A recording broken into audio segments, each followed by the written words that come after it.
मार रहा था, सबको स्पेशली उसके लिए कह करके सैनिटेशन ड्राइव कर लायक कोई ऐसा विषय है, सब्जेक्ट है जिन पर सदन में बहस होनी चाहिए, तो उन विषयों का सजेस्ट करेंगे। तो उनमें कुछ विषय उनके माध्यम से भी प्रस्तुत किया गया है।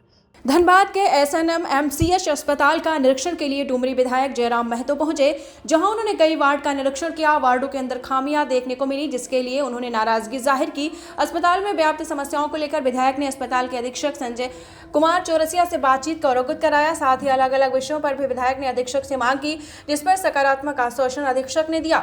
मीडिया से बातचीत के दौरान विधायक जयराम महतो ने कहा कि अस्पताल की व्यवस्था काफी क्रिटिकल कंडीशन में है। हमें लगता है कि सरकार को विशेष ध्यान देने की आवश्यकता है। कई वार्ड ऐसे मिले जहां लोग प्रवेश नहीं कर सकेंगे। वार्ड में काफी दुर्गंध आ रही है। अस्पताल में व्यवस्था का अभाव है। मामले को लेकर अधीक्षक को संज्ञान में दिया गया है। उन्होंने आश्वासन दिया है कि उन विषयों पर काम किया जाएगा। अस्पताल में कई ऐसे विषय हैं जिन पर सदन में बहस की आवश्यकता है। आउटसोर्स पर काम करने वाले स्वास्थ्यकर्मी पिछले 15 सालों से अस्पताल में अपनी सेवाएं दे रहे हैं। उनकी नियमितीकरण को लेकर भी अधीक्षक से बातचीत की गई है। ऐसे कर्मी अपने जीवन का एक अच्छा समय यहां गुजार देते हैं। उनके साथ किसी प्रकार का अन्याय न हो, उन्हें नियमित करने की कार्यवाही की जाए। उन्होंने कहा कि कई सारी चीज़ें हैं जिन्हें अस्पताल में सुधार की ज़रूरत है। सुधार नहीं हुआ तो अस्पताल सिर्फ एक फॉर्मेलिटी बनकर रह जाएगी। आज लोग निजी अस्पताल का रुख कर रहे हैं। घर, ज़मीन और संपत्ति बेचकर इलाज कराने के लिए बेबस हैं। इसलिए सरकारी अस्पतालों का दुरुस्तीकरण किया जाना बेहद ज़रूरी है। स्वास्थ्य सेवाओं में सुधार के लिए हमारे प्रतिनिधि रिपोर्ट तैयार कर रहे हैं। रिपोर्ट के आधार पर सदन में बातों को रखा जाएगा। क्या कुछ बातें हुई प्रबंधन के साथ और क्या निरीक्षण में पाया? देखिए, काफ़ी क्रिटिकल कंडीशन में है और हमें तो लगता है कि सरकार को विशेष ध्यान देने की आवश्यकता है और इसके वर्कलोड को भी कम करने की आवश्यकता है। मास पावर को भी बढ़ाने की आवश्यकता है। कई वार्ड ऐसे थे जहां हमें लगता है कि शायद आदमी प्रवेश ना करे, इतना दुर्गंध दे रहा है।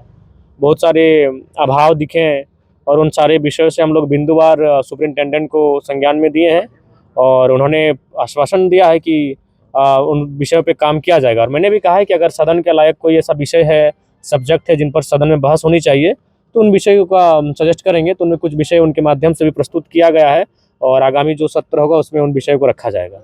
जो पीजी ब्लॉक है, सुपर स्पेशलिस्ट अस्पताल है, उसको लेकर के बातचीत हुई, क्या कहा प्रबंधन ने, आश्वासन क्या दिया? देखिए, प्रबंधन ने कहा कि उस दिशा में वो कार्य कर रहे हैं और वो मामला उनके संज्ञान में है। अच्छा, नियमितीकरण को लेकर करीब 15 जी, साल से जो हाँ 15 साल से 10 सालों से कार्य कर रहे हैं और कंपनी जो है वो कभी भी अचानक उन्हें बैठा देती है। इस प्रकार के इश्यूज आते हैं। तो मैंने उन पर भी बात किया है कि भाई जो अपना एक जीवन का अभिन्न समय, टाइम ऑफ पीरियड देते हैं, उनके साथ किसी प्रकार का अन्याय ना हो, उन्हें नियमित किया जाए, इस पर पहल हो।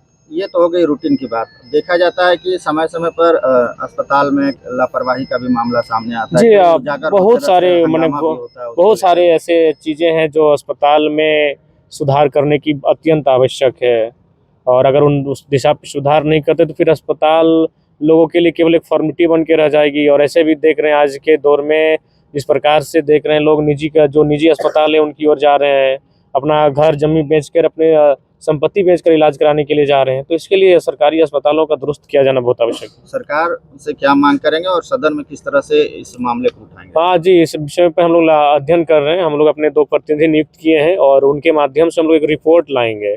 सदन में जाने से पहले एक रिपोर्ट लेके आएंगे, चाहे रिम्स के प्रतिनिधि हों, चाहे एनएमसीएच के प्रतिनिधि हों। उनके माध्यम से जो भी रिपोर्ट हमारे सामने आएगा और उसे एक आधार बनाकर, डॉक्यूमेंट्री बनाकर सदन